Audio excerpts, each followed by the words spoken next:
Hi there. I'm on my way, I'm making it big time. So much larger than life. Hello, everyone, and welcome to the Very Cold Lasagna podcast. I'm your host, Dylan Lasagna, bringing you all the filthy casual takes on the world of sports for you sports fans out there and non-sports ones too, like you and me. This is episode number 343, and in this episode, we're continuing along our retro road to WrestleMania, and it's about to get as we go back to the year of 2006, and we're going into that part of the old icebox to talk about WrestleMania 22. And I've been waiting to talk about this one because it's the very first ever WrestleMania that I've watched in my wrestling fandom. This is a childhood WrestleMania for me, ladies and gentlemen, and here we are 20 years later. I'm here on the podcast talking about it like this is the very first WrestleMania, even if I watched it years later, a few months later on a DVD, wherever I was with the person that had it on DVD. Yeah, this is the very first WrestleMania I saw in my lifetime. And that was actually the first ever pay-per-view overall that I've ever saw in full on a DVD. So I'm very excited to talk about this specific WrestleMania because, again, it is a big childhood one of mine, and I have a lot of very hefty thoughts about this specific WrestleMania. Aside from that. So, as we continue along a retro road to WrestleMania en route to this upcoming current WrestleMania, make sure to follow Very Cold Lasagna on all platforms, socials, audio, well, especially if you're watching this on YouTube, because, well, you just missed an interesting intro to the video version of this episode. So, for all of you not subscribed, what are you waiting for? Hit that subscribe, turn on the notifications, hit the like button, leave your comments down below. And if you're listening to this on audio, rate and review the show, and then follow all my socials at Very Cold Lasagna. So let's get into talking about WrestleMania 22, shall we? So this 22nd annual grandest stage of them all went big time on April 2nd, 2006. 20 years ago at the Allstate Arena, which was at the time, no, it was the Allstate Arena by that point in Chicago. Well, actually Rosemont, Illinois, but WWE tended to go for the big market name city, which Chicago, Illinois. This was the third time in their history that a WrestleMania was held at this arena, which I will say, when they did have their past two WrestleManias, that's when it was known as the Rosemont Horizon before it became the Allstate Arena. So those two WrestleManias were WrestleMania 2 back in 1986 and WrestleMania 13 back in 1997. So yeah, you have those two WrestleManias preceding this WrestleMania that we're talking about here today. What's notable about this specific WrestleMania is that this was the very last one outside of the 2020 WrestleMania 36 for a variety of reasons. We don't count that one.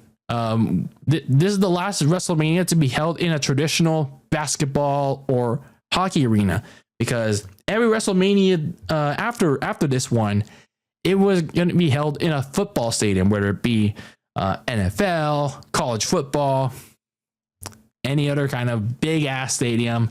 This was the very last one to be held in any traditional arena.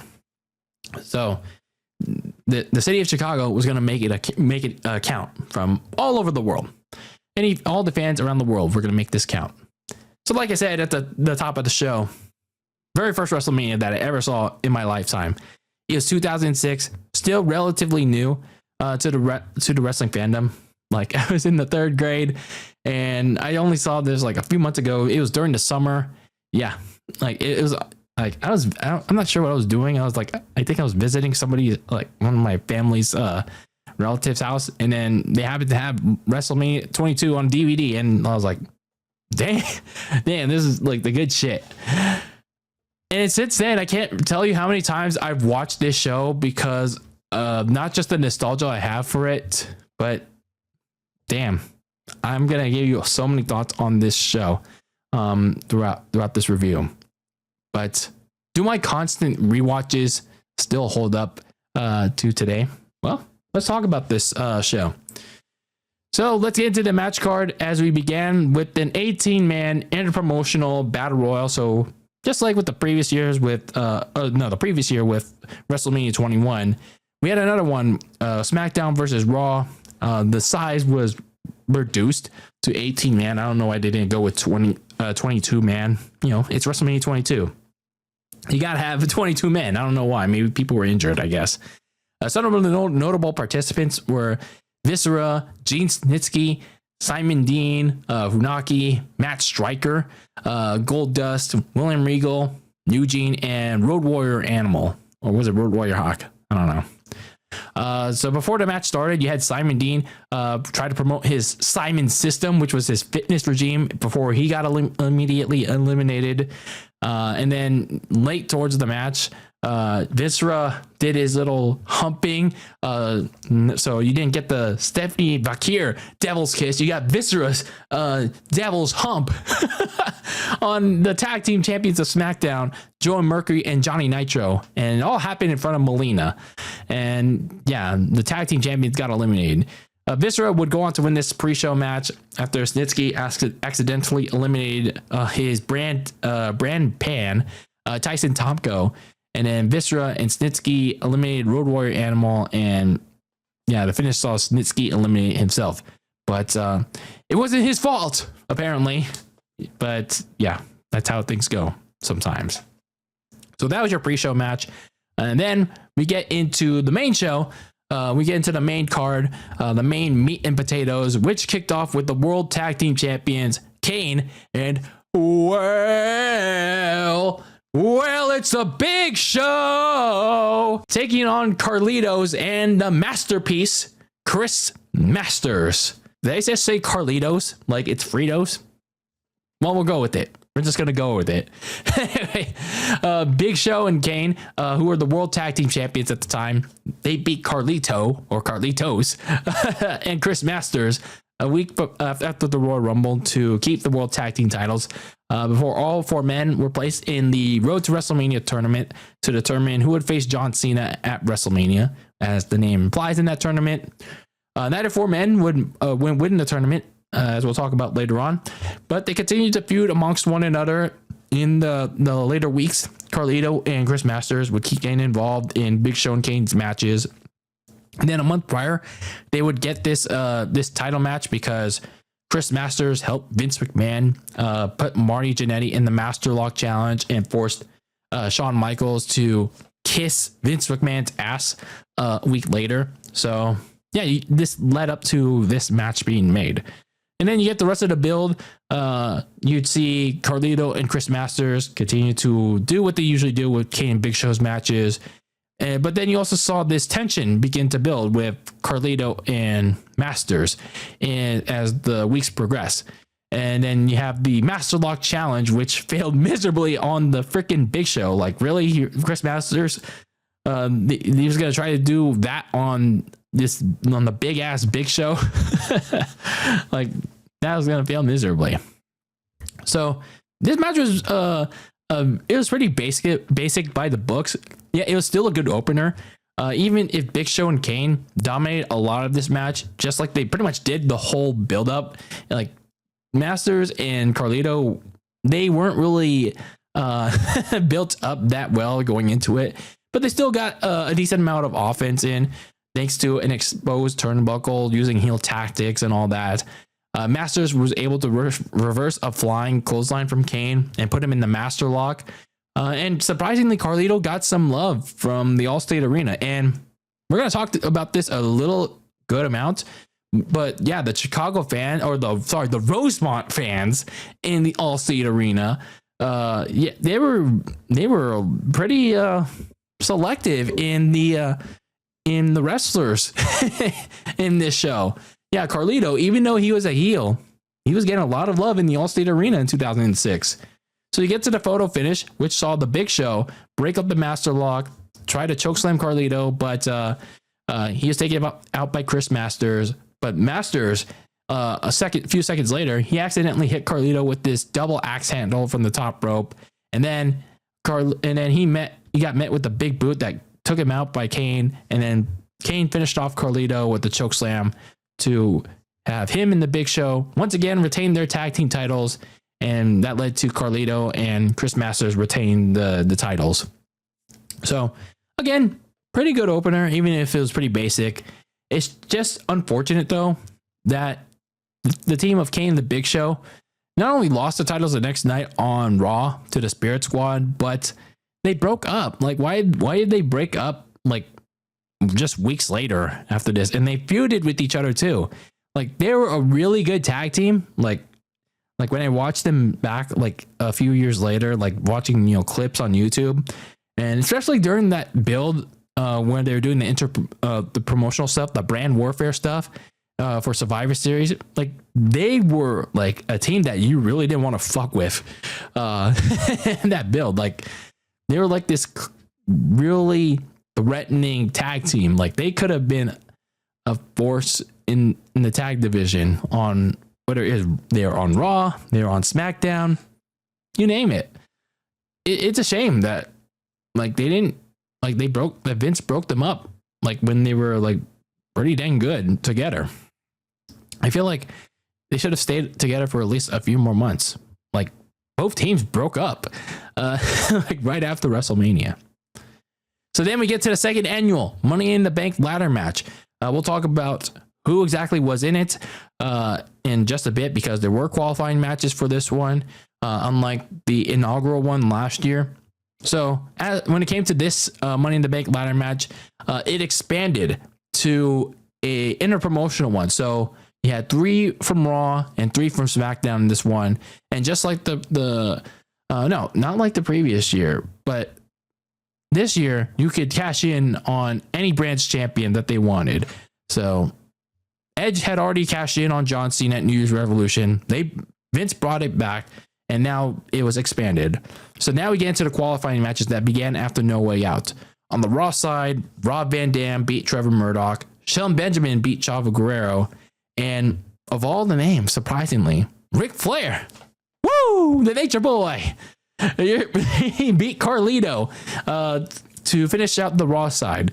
Meanwhile, on the SmackDown side, Finlay beat Bobby Lashley, and Matt Hardy, but all 3 men ended up being in the ladder match anyway, because Matt Hardy beat Road Warrior Animal, and Lashley won a last chance battle royal. So, yeah, the SmackDown side was like kind of but it was a pretty okay field for the second annual ladder match. As with all ladder matches that I've talked about, in whether it was in current reviews or retro reviews, I'm only going to point out my notable highlight spots, starting with Rob Van Dam hitting this springboard splash on Matt Hardy, who was holding a ladder, which probably hurt. Oh no, there's going to be a lot of spots that hurt for these dudes. And then you had Shelton Benjamin running up a ladder to dive onto everybody, almost everybody. Ric Flair and Finlay were just chilling away from them.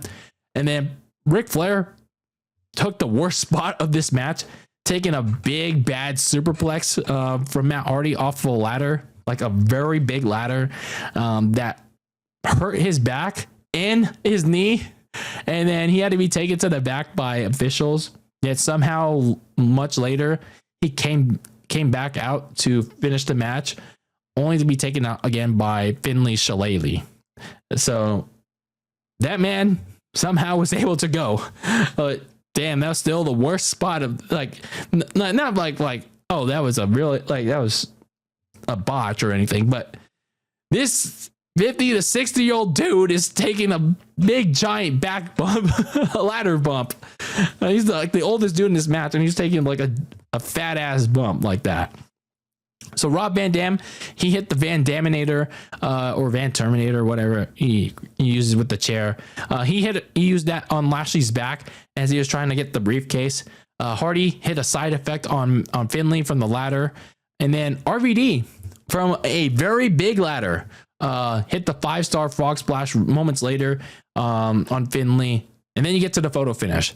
Shelton Benjamin leapt into our TV screens out of the blue, like out of nowhere. Like he literally just came out of nowhere and onto the ladder that RVD was on. Matt Hardy joined them.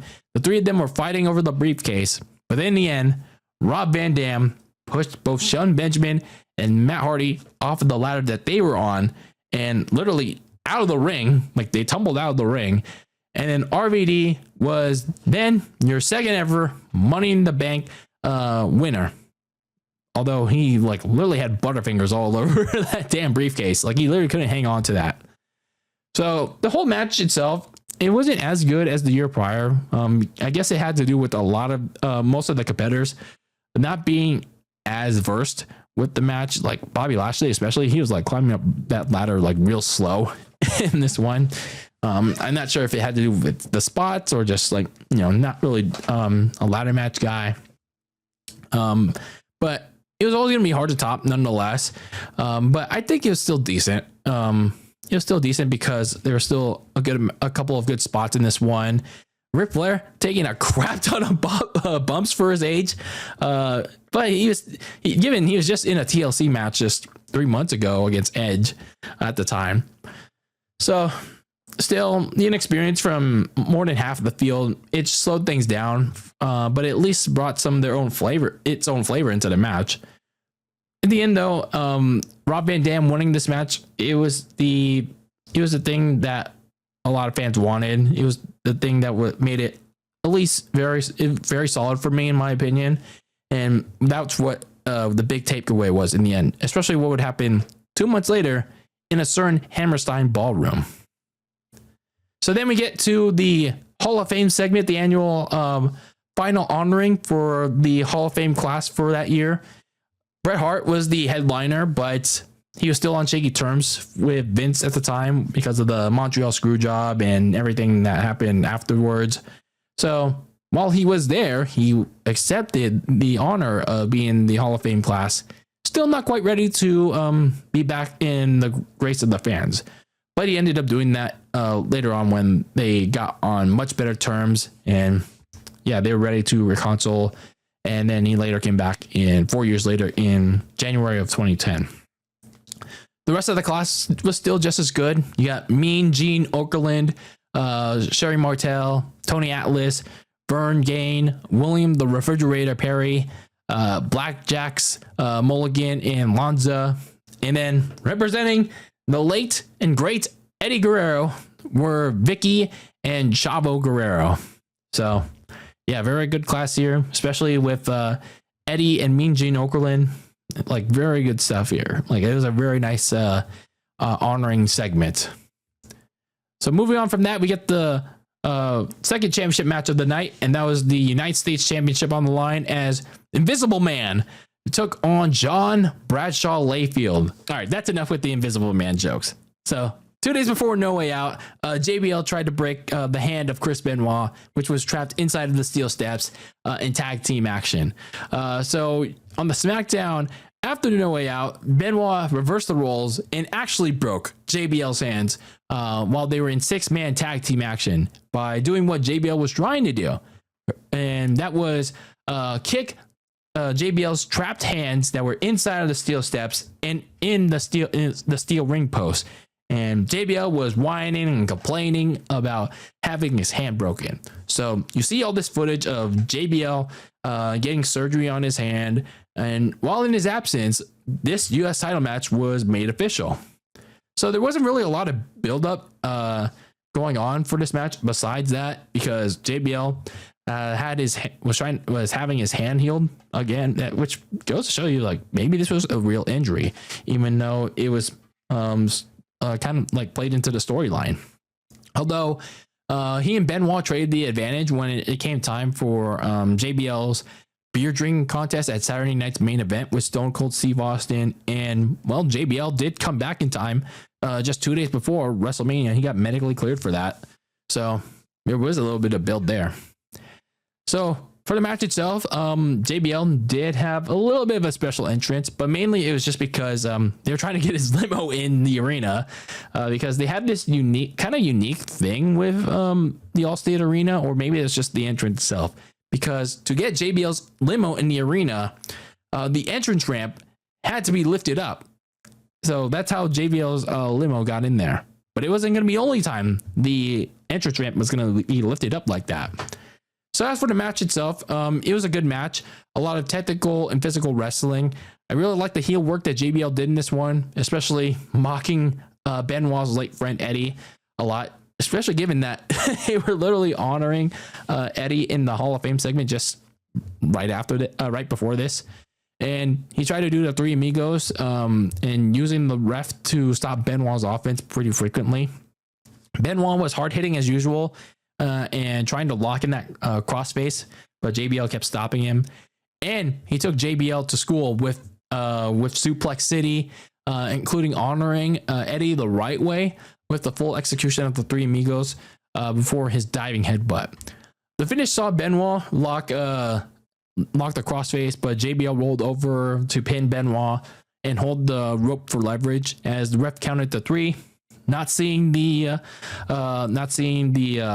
JBL holding the rope for leverage, as we got a new United States champion in JBL. Pretty fitting for JBL at the time, given that he's a heel, and it garnered a stunning and silenced reaction from the crowd. So JBL won a steel cage rematch 2 weeks later over Benoit, but in the process, he also fired his PR assistant Jillian Hall for nearly costing him the match and the title. So yeah, over a little mistake, by the way.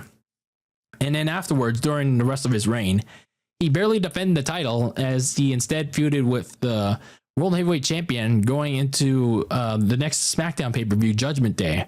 After that pay-per-view, he then lost the US title. And then, yeah, that's pretty much that for this match.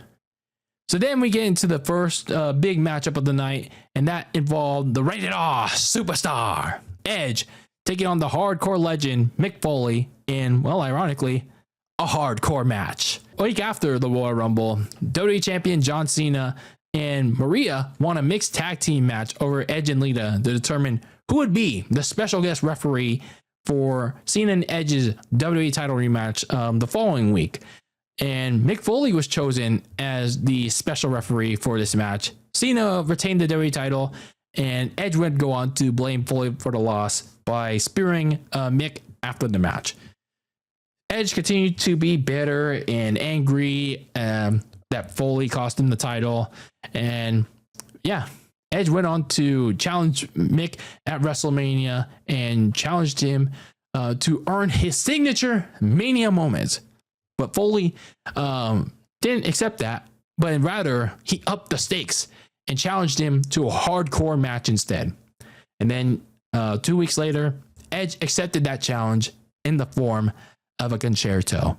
And then and the weeks and passing weeks go by, it would get more demented from there for the hardcore legend. And yeah, it would really scare off Edge, of course, in storyline. So Joey Styles was on call for this one. Jim Ross was calling the matches prior for Raw. Well, it was only like 2 matches technically. But yeah, Joey Styles called this matchup with Jerry Lawler for this one only, which I kind of felt, while it made sense, it felt a little weird, given he was Raw's lead announcer at the time since October of 2005. But to only have him call this one lone match was kind of like strange. But I mean, Jim Ross is like the big name announcer, I guess. But anyway, this match was really good. This was a really damn good match. But let's get to my highlights of it first. This match seemed like it was going to finish early, as Edge was trying to go for a spear, but he ended up worse for wear than Foley was, because Foley was wearing some body armor. Yeah, body armor full of barbed wire. And then you have Lita getting involved to stop Foley from hitting Edge with a barbed wire baseball bat. But then you have Foley sending everyone out of the ring with a cactus clothesline as the fight spilled over to the outside. much later, Edge busted Mick Foley open with a lot of blood with his own barbed wire baseball bat.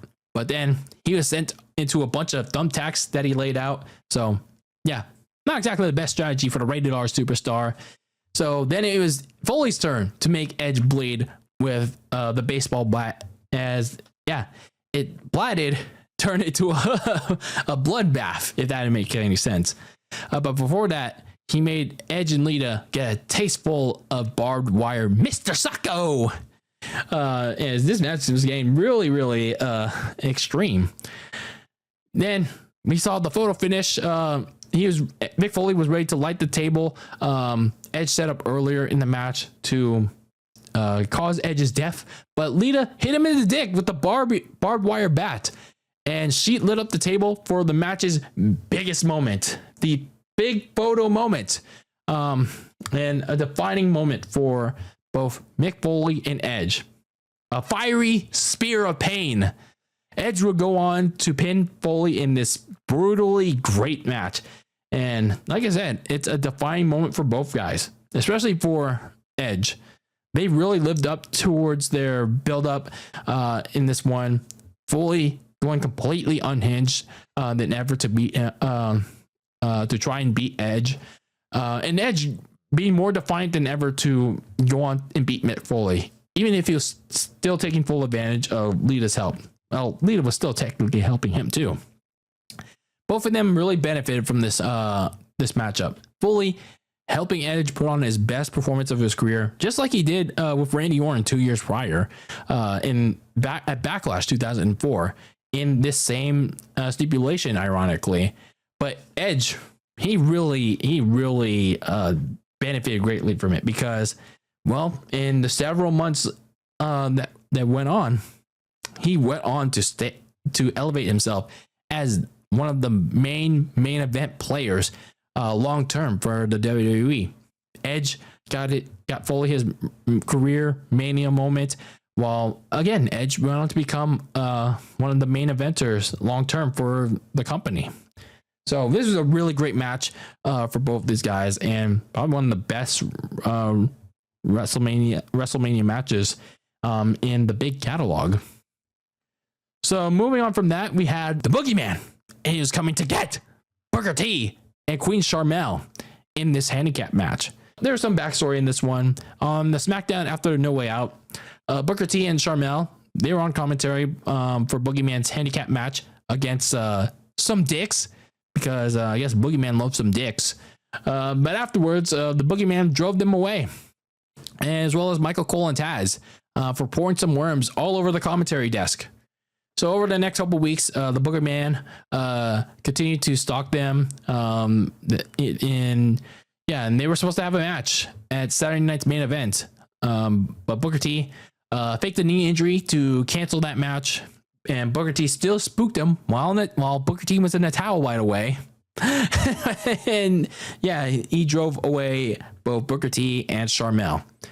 So in response for faking his injury, general manager Teddy Long booked this matchup that not only included Booker T, but also Sharmell.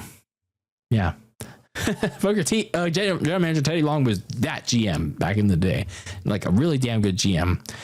Like no nonsense. 2 days before, Boogeyman kidnapped Sharmell during Booker T's match with Paul Burchill, the pirate, and trapped her in a room full of worms. So before the match started, Booker T and Sharmell ran into a variety of freaks.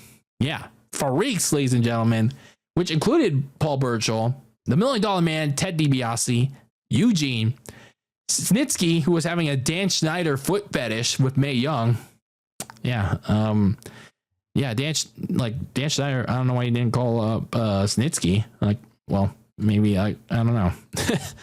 Anyway, Booker T's old tag team partner Goldust was there too, who told Booker T to take the worms, and I think he also told him to take it up the worms in a certain place. Like, no, sir, no.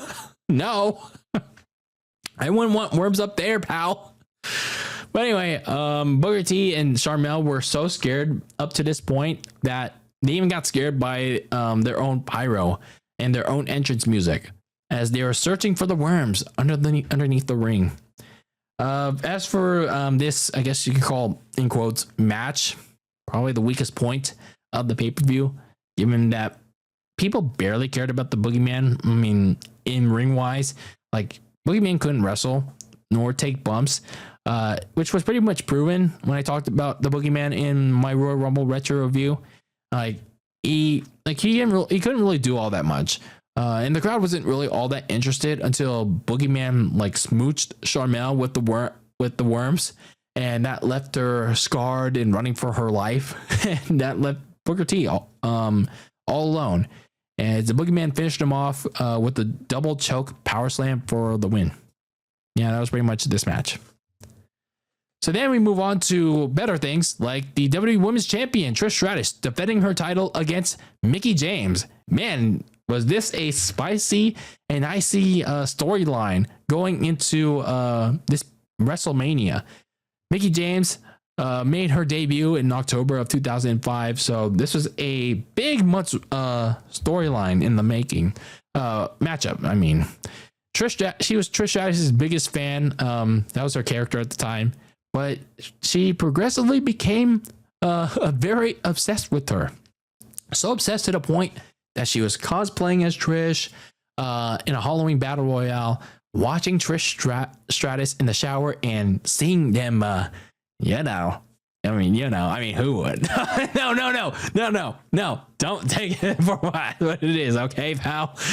And then especially kissing Trish underneath the mistletoe. I mean, again, who would? No, don't do that. Don't take that out of context.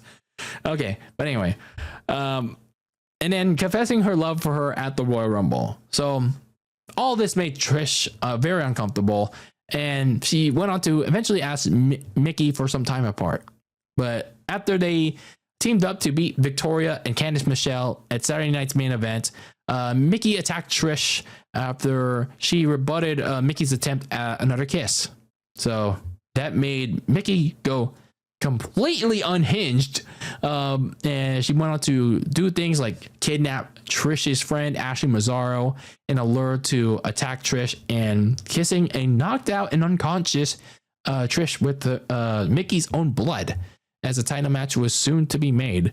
And now, 6 days before WrestleMania, we would see Mickie in this really unhinged and very strange shrine, like when in one of those rooms where you have you're one of those very obsessed bands like K-pop or One Direction, and you have a candle lit. I guess you could let me use a better example. In that Family Guy episode where Meg was obsessed with Brian because they had that dance at Meg's high school. If you know, you know. But going years later, when I watched this storyline and then the actual match, this is one of my favorite Mania feuds because of the lead up and then watching Mickie's character. It was that good. She was that good for someone who just debuted at the time. Mickie was relatively new to the WWE when she came onto the scene, and as the months progressed, she got even better. Better. So the match itself was pretty good. It lived up to its storyline of Mickie's unhinged obsession to really take down Trish. Trish injured her leg after trying to hit a chick kick when Mickie was set up on the ring post, but she really missed, and that became a focal point of this match and a really good story beat of her trying to overcome that injury and Mickie's relentlessness to whip her ass out of the title. Mickie's character work up to this point was really great too, being that crazy psychotic. And here was another point where the Allstate Arena fans were really rooting for Mickie and booing Trish. So it was one of those situations where the heel was in favor of the fans and the fans did not like the babyface. So it was like one of those crazy situations. The fans in attendance loved her despite being a heel at the time. So Mickey was really embracing that. She was like having the crowd in the palm of her hands. Like the match, yeah, it was really good. Like they were eating up this story, but it did get sloppy towards the end though. Well, literally and wrestling wise, because they botched the finish. Mickey tried to go for the Stratisfaction, but it was either due to Trish selling the injury or Trish couldn't lift herself up to have Mickey do the Stratisfaction. But yeah, they botched that big last spot and they had to settle for something else. But it was a bit sloppy, literally because of a certain, the V spot that hasn't been shown on replays on the WWE Network, Peacock, DVDs, and Netflix in the last 20 years since it aired. Mickey grabbing Trish, where. Anyway, Mickey was crowned the new women's champion after, botching the Stratisfaction and having to settle for a chick kick despite the crowd chanting, "You fucked up," she still got a big ovation. So, really good matchup here. I liked it. It was a really good payoff to a really good storyline.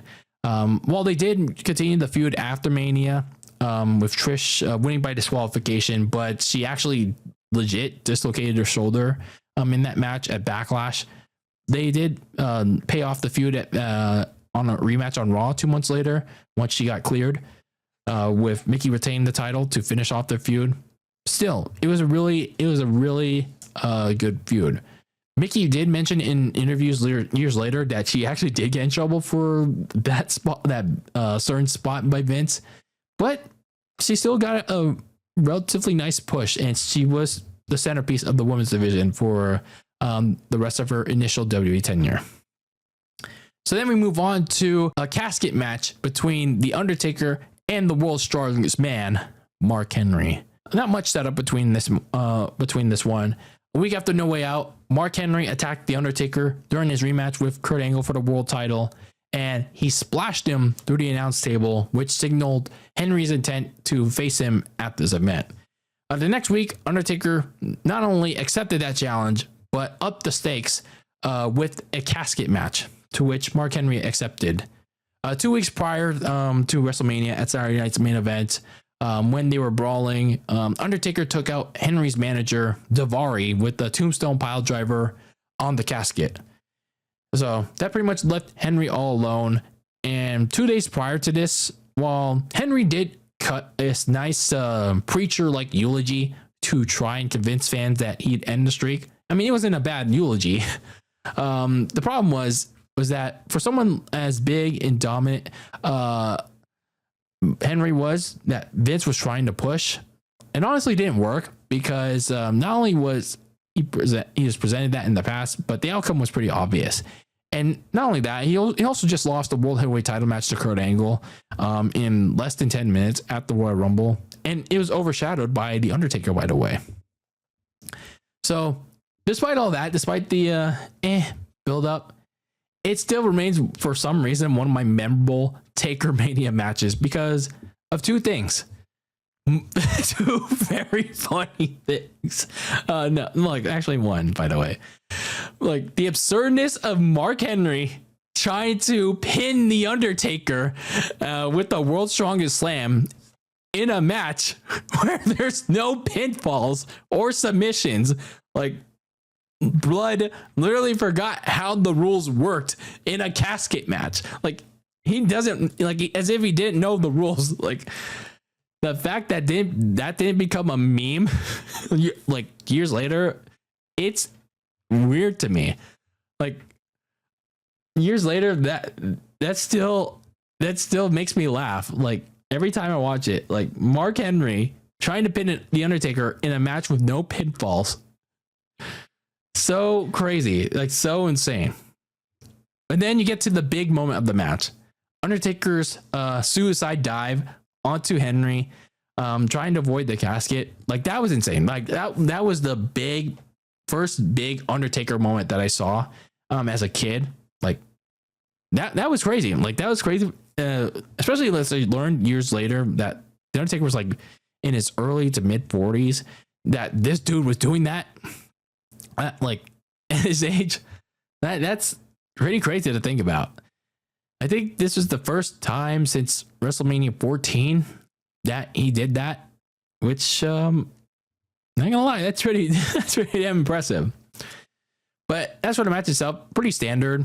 Henry dominated a lot of it, but I still like this race to the finish though.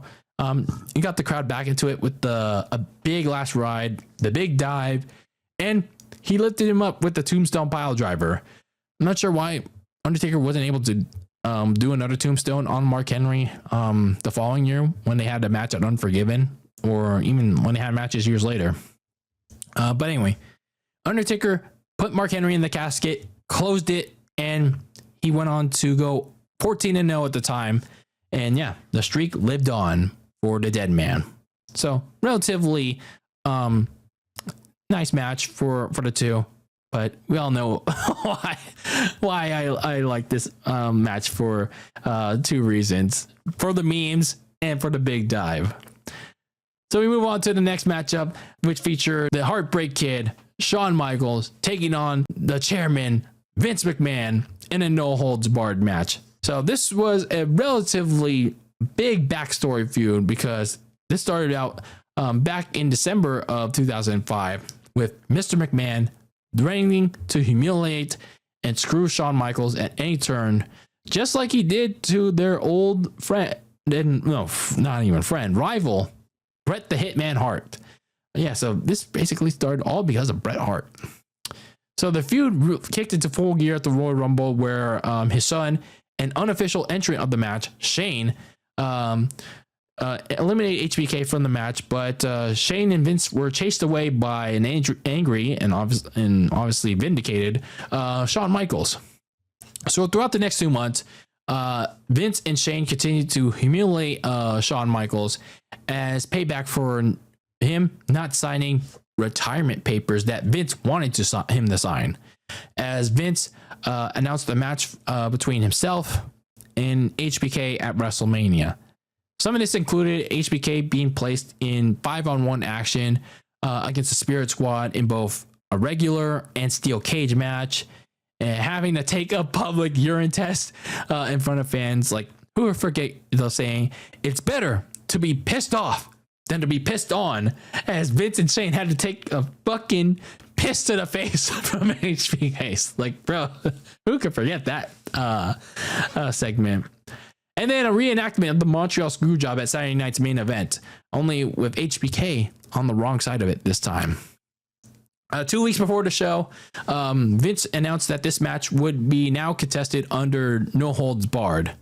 So, yeah, like this match was going to be an interesting one. And this is a match that I still remember a lot of to this day. So as for the match itself, as soon as Vince revealed his big poster-sized Muscle and Fitness magazine covered, HBK immediately went after him to start the match, throwing him at Jim Ross and Jerry Lawler, hitting him with JR's headset, and then hit him with Vince's big poster. But then here came the big numbers disadvantage for HBK again.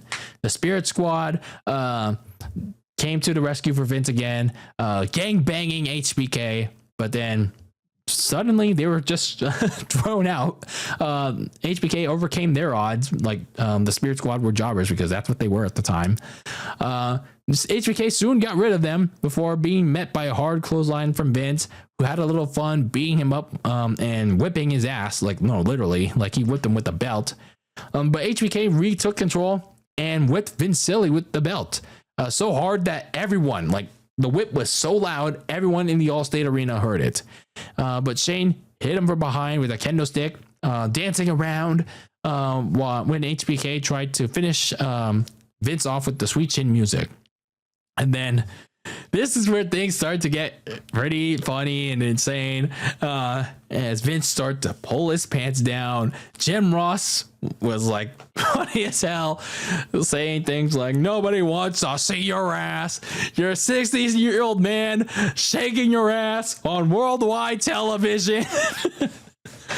Oh man, like those lines still live rent free in my head. Yeah, so you're about to see this humiliation ritual again on worldwide television. Vince wants HBK to kiss his ass again.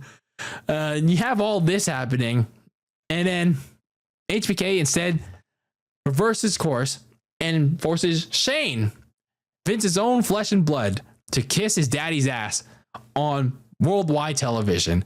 And Vince is loving. He loves every second of it. He's like, yeah, pal. Yeah, I love HBK's ass in my he's on my ass again.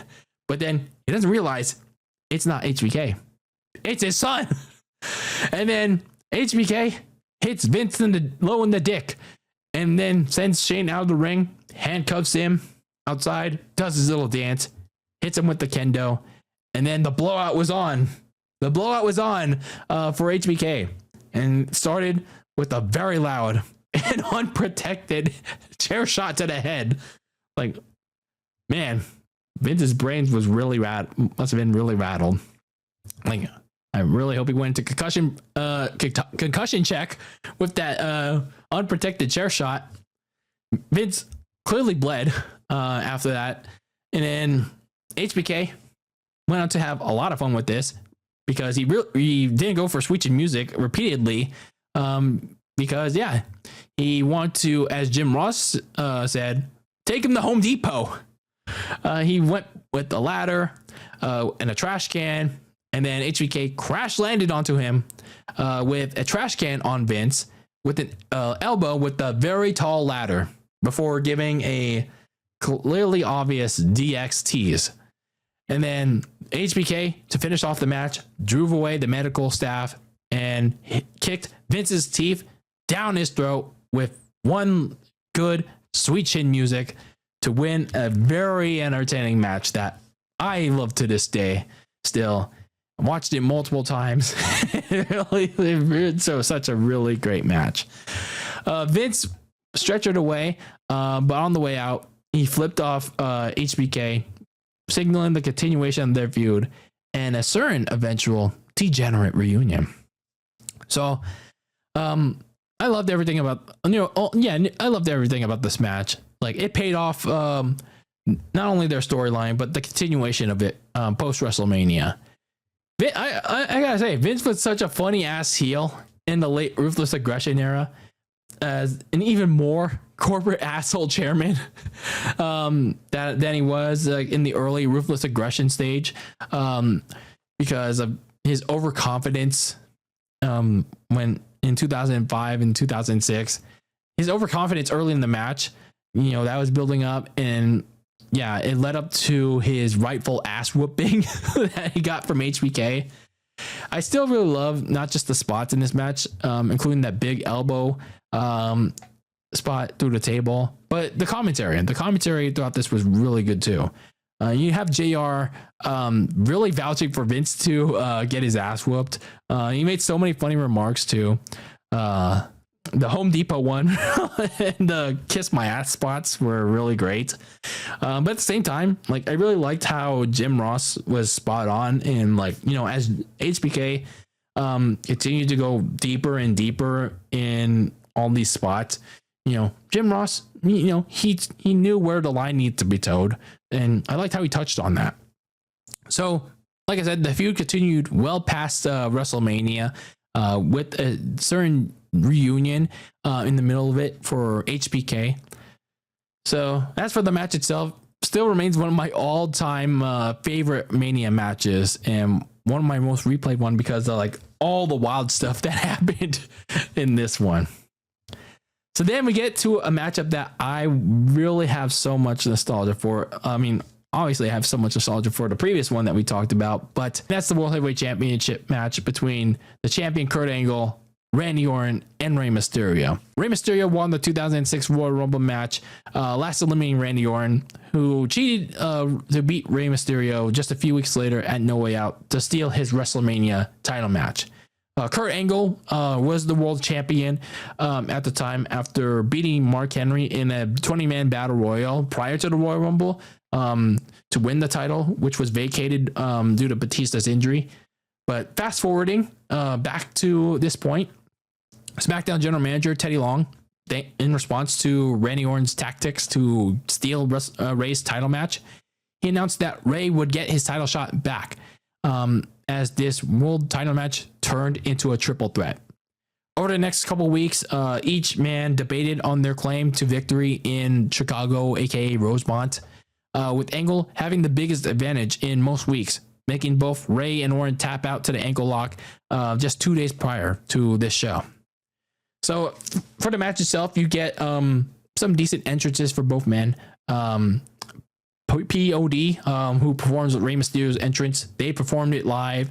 Orton got a lot of heel heat from the Chicago fans, and Angle got a very big ovation from the crowd, and he also blew the pyro budget. Like literally, the pyro literally blasted off for this man. But the match itself, it was really good. Not just for the results, but the action before it. Like, I've watched this so many times, but I just wish that 2 to 3 more minutes would have made it a great match. But even then, despite only having 10 minutes to work with, all three of them maximized the short time that they were given.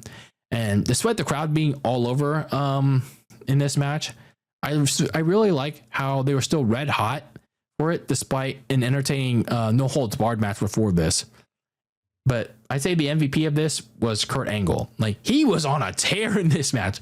Like, he was peak Angle in this. And it was no wonder, like, even though we knew the end game for this, like, it was still no wonder, like, the fans were very in favor for him over Rey, which was kind of unfortunate, in my opinion, until the ending. He was hitting this big double German suplex onto both Orton and Rey very early in the match, and that double German suplex sent Rey Mysterio flying across the ring.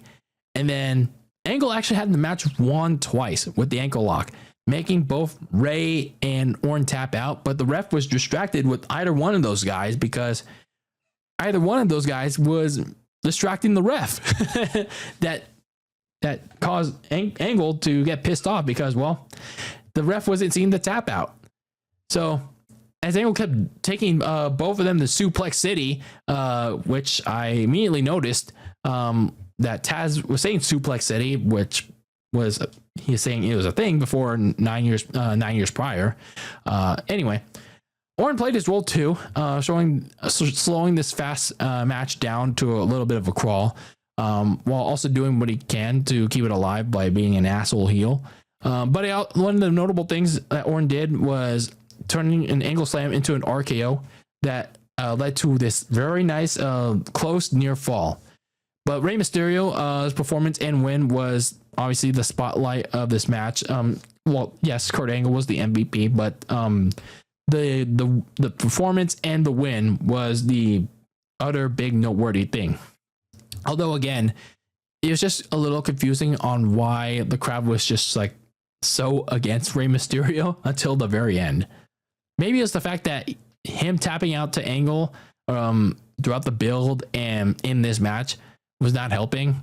Also, the fact that he was doing heel-ish things that similar to Orton, or botching an apron 6-on-9 because he slipped off the ring post. Whatever he did, though, the crowd was just not into it at the time, and that kind of bothered me watching this. Recently, like I just noticed that I was like, wow. But we did get the photo finish of Rey reversing the Angle Slam into an arm drag that sent Angle out of the ring before he dropped kicked Randy Orton into the 619 and the West Coast Pop to win the World Heavyweight title for Eddie. So I absolutely love this moment. Rey winning the title at Mania is always one of the best memories I had as a fan, because Ray was the very first guy I saw when I started watching wrestling back in January of 2006. And even though even though I only saw this pay-per-view like just a few months after after it actually aired on DVD, and it was on a DVD, by the way, him winning the big one in one of the first matches I saw on a pay-per-view, it made me very happy. It especially made me even more happy when I learned the context of his win, with everything surrounding Eddie Guerrero, and him wanting to win it for him. Like it was just such a great moment. It all came full circle too, with him, Chavo and Vicky coming together on the stage, celebrating it for Eddie Guerrero. It's just a shame though that it didn't take until the win for the live fans to finally cheer him on, and for the aftermath too, with Vince poorly booking his title reign. It's just very unfortunate. This also ended up being Kurt Angle's last WrestleMania until WrestleMania 34, as he went over to TNA at the end of 2006, while Randy Orton moved over to Monday Night Raw just 2 months after WrestleMania. So a lot of interchanging parts after this match, but this match remains a big core memory, not just in my wrestling fandom, but in my life too, because like it's one of the very first matches that I saw in like a big key like memory with my favorite wrestler.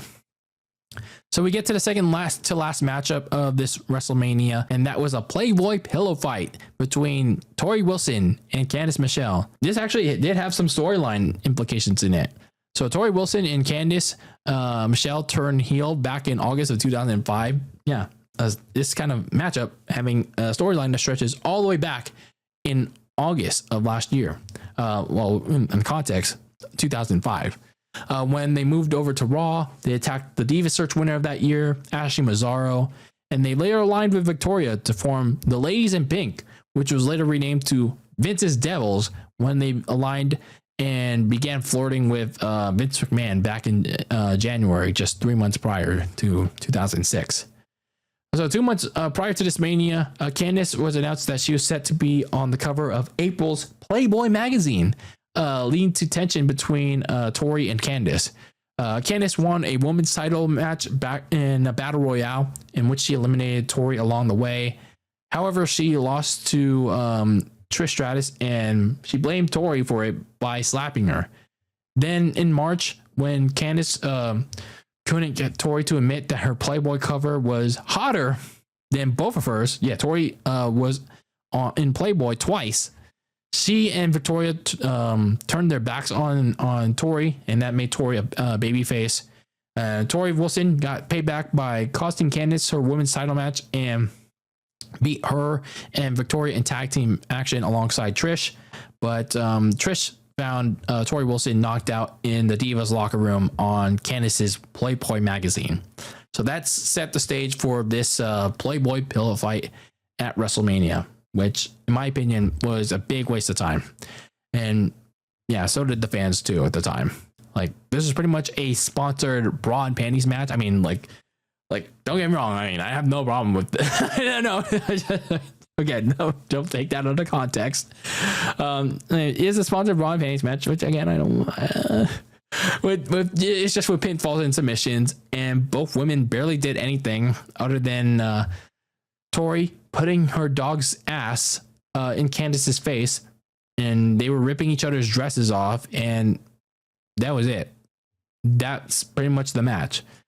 Tori won with the fruit roll-up in less than 4 minutes, and unfortunately, for as attractive as both Candice and Tori were, and they still are, like, it was just a big fat waste of time. It was just a literally filler. Like, this could have been on a Raw.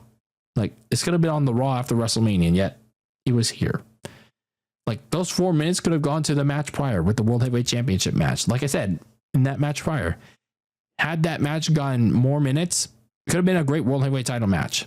But those 4 minutes it was wasted to hear. Like, why? So then we get into the WWE Championship match, which is the main event of this WrestleMania. It involved the champion, John Cena, taking on the Gamer, Triple H. So Triple H, he failed to win the Royal Rumble after being the semifinalist to Rey Mysterio and Randy Orton. But he was given a second opportunity of a WrestleMania title match by being placed in the Road to WrestleMania tournament to determine who would face WWE Champion John Cena. He went on to defeat Ric Flair in the first round, but he and Big Show fought to a double countout in their semifinal matchup. So he had to beat both, not just Big Show, but also Rob Van Dam to earn this title match against Cena. Not a lot of build up for this matchup because most of it was centered around Triple H being the veteran, looking to regain a world title that he hasn't held in since for about a year, while trying to give the younger Cena weekly reality checks of being unable to handle the heat of his first headline Mania title match, as well as being the franchise guy of the WWE. This feud also intertwined with Vince and HBK's feud in the final 2 weeks. So there were some interchangeable parts for the two top feuds on Raw. So as for the match itself, they had special entrances. Triple H came out to his new King of Kings theme song, sitting on his notable throne that would become a common place for him later in his career. And he was wearing his Conan the Barbarian garb. So yeah, he was wearing that.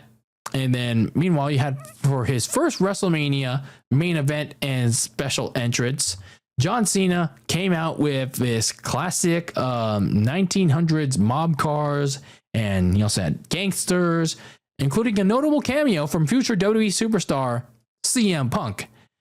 And yeah, John Cena was also firing a classic assault rifle as a very loud Chicago crowd was raining boos down on him. Yeah, this was a point in time where John Cena was very hated, not just in the internet wrestling community, but fans worldwide.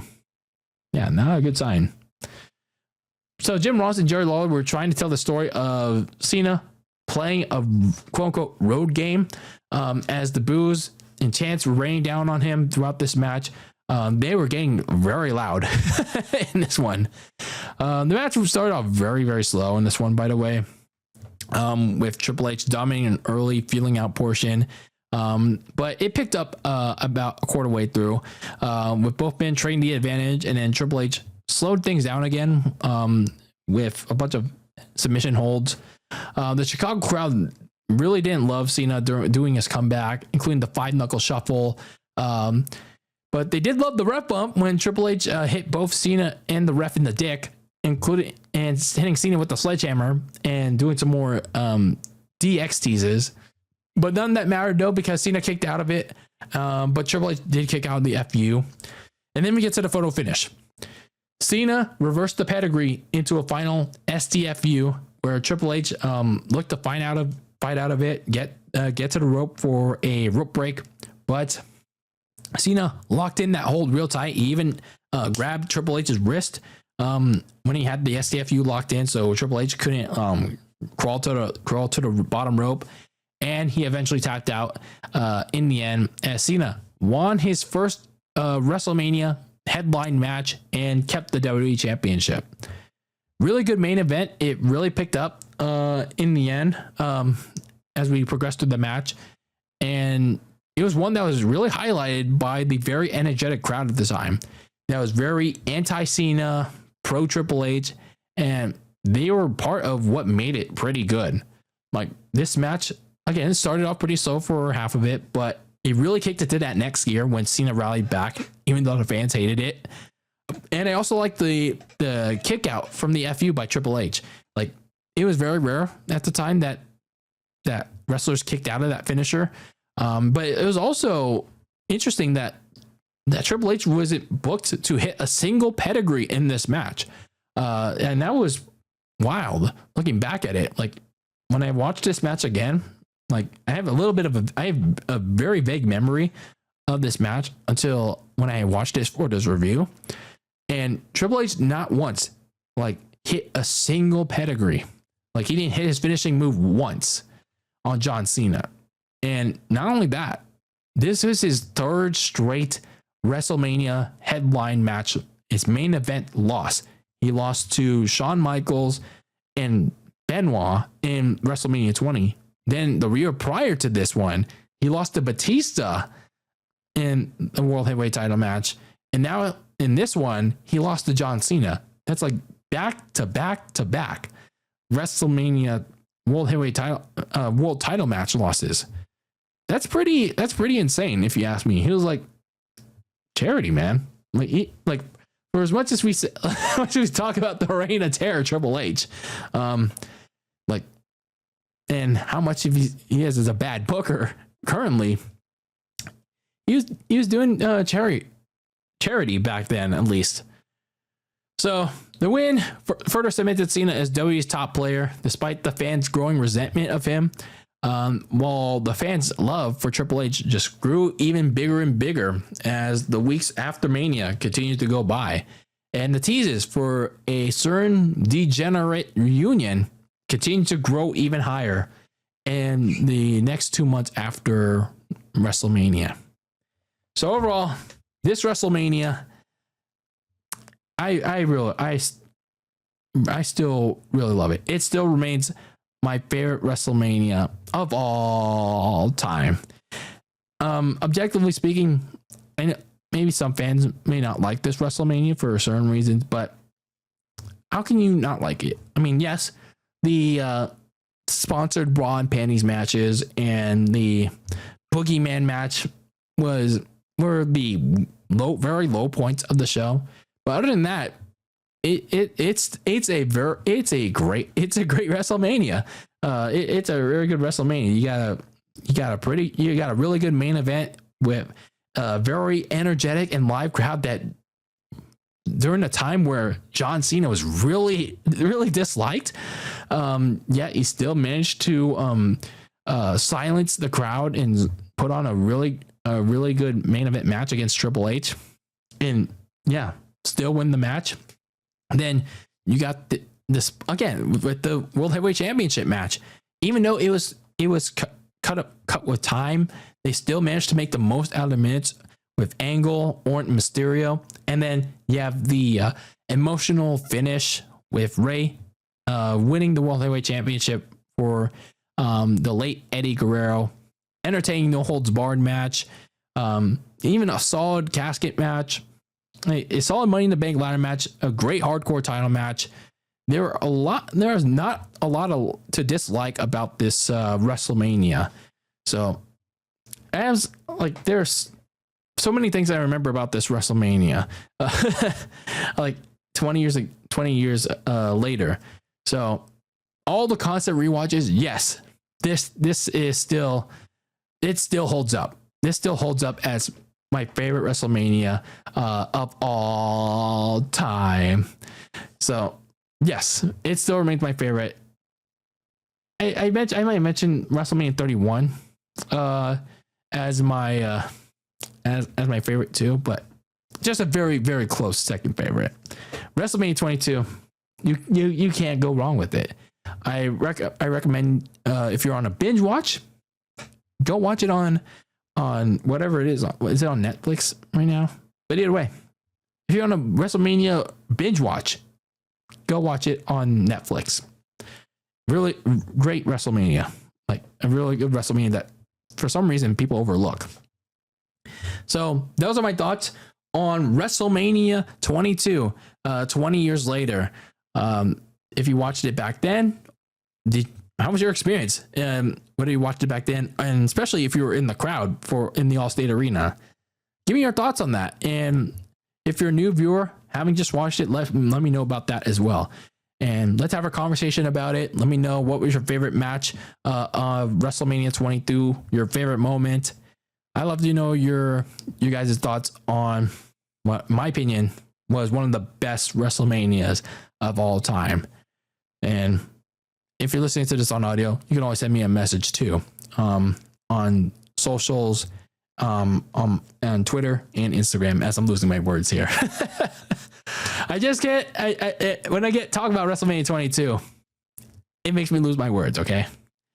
But anyway, that's going to do it for this episode of the Very Cold Lasagna podcast. I've been your host, Dylan Lasagna, bringing you all the filthy casual takes on the world of sports for you sports and non-sports fans out there like you and me. And yeah, we once again close the old ice box for now, and I might have another WrestleMania on our retro road to WrestleMania for you all. So you just have to stay tuned in this podcast, and whether it comes in the next episode or not, you'll have to wait and see. But until then, until the next one, keep the lasagna very cold in the fridge with those takes. And until I see you, when I see you in the next one, peace out.